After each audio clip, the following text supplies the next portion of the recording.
The discovery and curse of Tutankhamun's tomb. In 1922, the world held its breath as archaeologist Howard Carter uncovered one of the most significant finds in history, the tomb of Pharaoh Tutankhamun, a boy king who ruled over Egypt more than 3,000 years ago.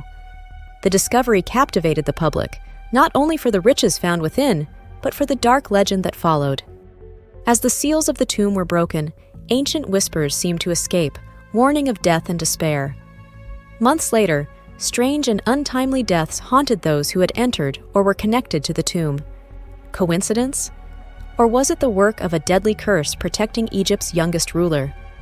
In today's story, we'll unravel the mysterious events that followed the tomb's opening, exploring the lives it claimed and the eerie coincidences that transformed a historical discovery into a chilling legend. Was the curse real or just an elaborate fabrication? Stick with us as we journey into the shadows of history. It began like any other day in the scorching Valley of the Kings. Howard Carter, an archaeologist with a sharp mind and unyielding determination, had spent years combing through the Egyptian sands with the financial backing of Lord Carnarvon. His quest was singular: to find the lost tomb of King Tutankhamun. Most experts believed the valley had been exhausted of its treasures, yielding little more than empty tombs and broken relics. But Carter was convinced otherwise. His intuition and research led him to a specific patch of land, an unassuming area beneath layers of debris from earlier excavations. On the morning of November 4th, 1922, Carter's workers uncovered the first step of what would soon be known as one of the greatest archaeological discoveries of all time. A doorway, sealed and untouched for over 3 millennia, was revealed. Carter could barely contain his excitement. He sent an urgent message to Lord Carnarvon. "At last, we have made a wonderful discovery." Days later, with Carnarvon by his side, Carter stood before the sealed entrance. By the light of a lantern, he peered through a small hole in the door. Asked what he could see, Carter replied, "Wonderful things." The tomb was an untouched time capsule, filled with treasures beyond imagination. There were golden thrones, intricately carved statues, and the gleaming sarcophagus of Tutankhamun himself. But amidst the awe lay something more sinister, a warning inscribed near the entrance. "Death shall come on swift wings to those who disturb the king's peace." Lord Carnarvon had always been an adventurer at heart, but his enthusiasm would come at a grave cost. Shortly after the tomb's opening, Carnarvon became the first casualty linked to what the media would call the curse of King Tut. In early 1923, while still in Egypt, Carnarvon suffered a seemingly minor mosquito bite on his cheek. This ordinary annoyance quickly turned deadly when the bite became infected, leading to blood poisoning. His health deteriorated rapidly, and by April 5, 1923, Carnarvon succumbed to sepsis in a Cairo hospital. The circumstances surrounding his death fueled speculation. According to local lore, at the exact moment of Carnarvon's passing, the lights in Cairo inexplicably flickered and went out. Thousands of miles away in England, Carnarvon's beloved dog howled mournfully and died suddenly. Adding fuel to the fire, reports emerged that a similar mark to Carnarvon's fatal mosquito bite was found on Tutankhamun's mummified face. Was it a supernatural connection or a chilling coincidence?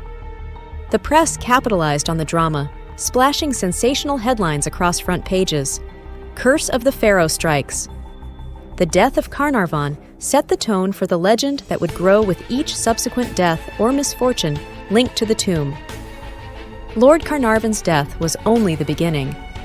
In the months and years that followed, several individuals associated with the tomb succumbed to strange and untimely ends. Each death seemed to strengthen the legend of the curse. George J. Gould, an American financier and avid traveler, visited the tomb shortly after its discovery. He fell ill with a mysterious fever shortly afterward and died within weeks. Archibald Douglas Reed, the radiologist who X-rayed Tutankhamun's mummy, developed a sudden illness and died in 1924 under puzzling circumstances. Arthur Mace, a key member of Carter's team, weakened inexplicably and passed away, his cause of death never definitively determined. Richard Bethel, Howard Carter's secretary, was found dead in his bed at a London club in 1929. His death was ruled a suspected smothering, adding a layer of intrigue and suspicion to the story.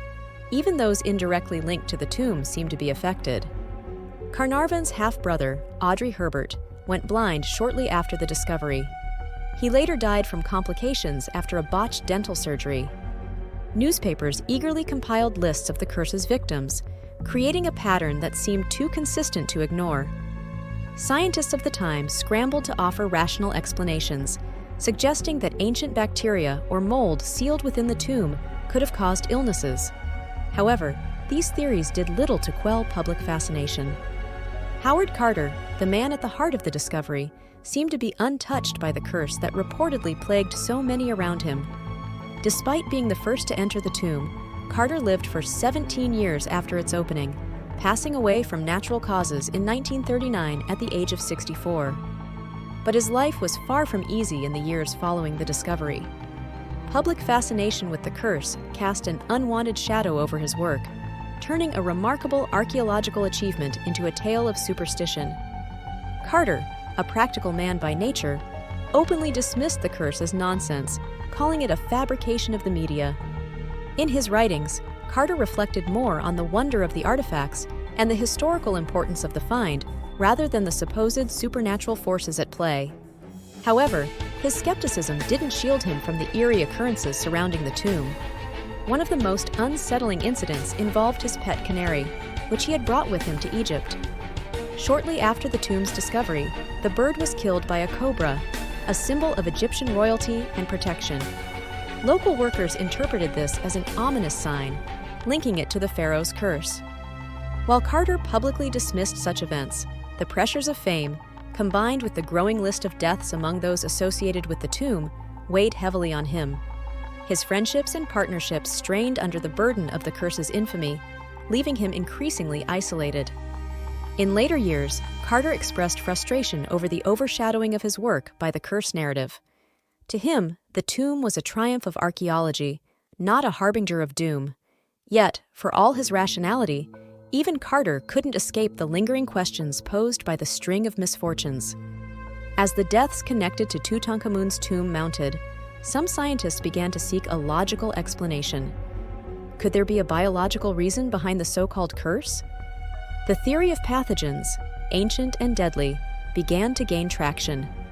Inside the sealed tomb, conditions were ripe for the growth of mold, bacteria, and other microorganisms. For over 3,000 years, the tomb had been a closed environment, untouched by the outside world. When Carter and his team broke the seals, they potentially released dangerous microbes that had been lying dormant. In the 1990s, a team of microbiologists studied ancient tombs in Egypt and found evidence of Aspergillus mold and other harmful spores.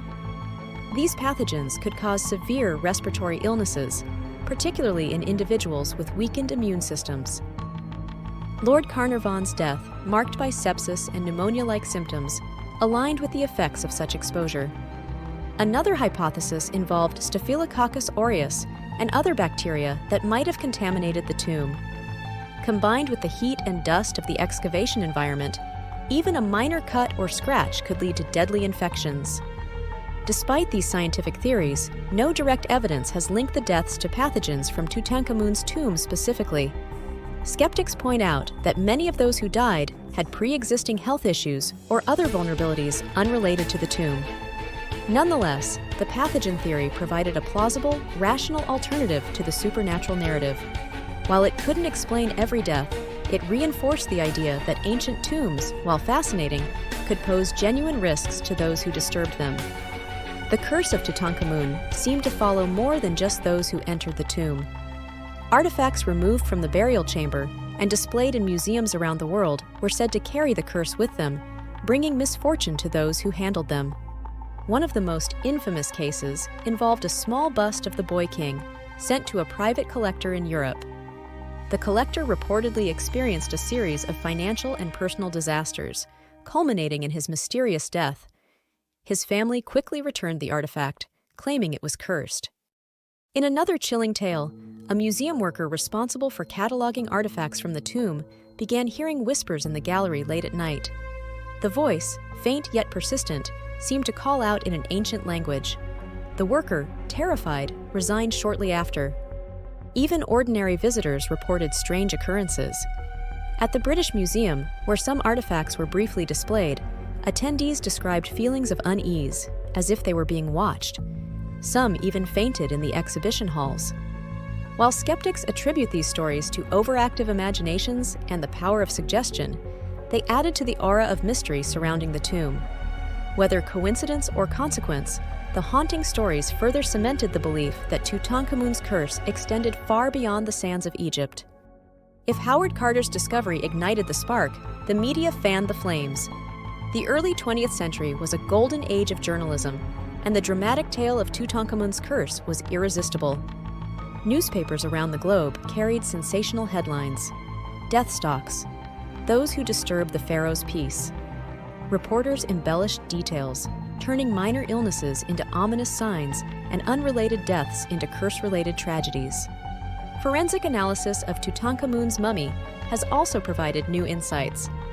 Modern CT scans reveal the young pharaoh likely died from a combination of malaria and a leg fracture, rather than foul play or divine intervention. This undermines the idea that Tutankhamun sought revenge from beyond the grave. Yet, for all the rational explanations, the allure of the curse persists. It taps into a primal fear of the unknown, reminding us of our fragility in the face of history's mysteries. Whether viewed as superstition or a psychological phenomenon, the curse of King Tutankhamun remains a powerful symbol of humanity's fascination with life, death, and the eternal. As the camera pans over the golden treasures of Tutankhamun's tomb, the narrator's voice softens. The story of the curse of King Tut's tomb has fascinated generations, blending history, superstition, and the unknown into an enduring legend. While science offers plausible explanations, the tales of mysterious deaths and strange occurrences remind us of the power of belief. Tutankhamun, the boy king, may have ruled for only a short time, but his legacy continues to captivate the world. His tomb remains a window into ancient Egypt, a testament to its grandeur and mystery. Thank you for joining us on this journey into one of history's most intriguing tales. If you enjoyed this story, don't forget to like, share, and subscribe. Explore our channel for more incredible mysteries from the past.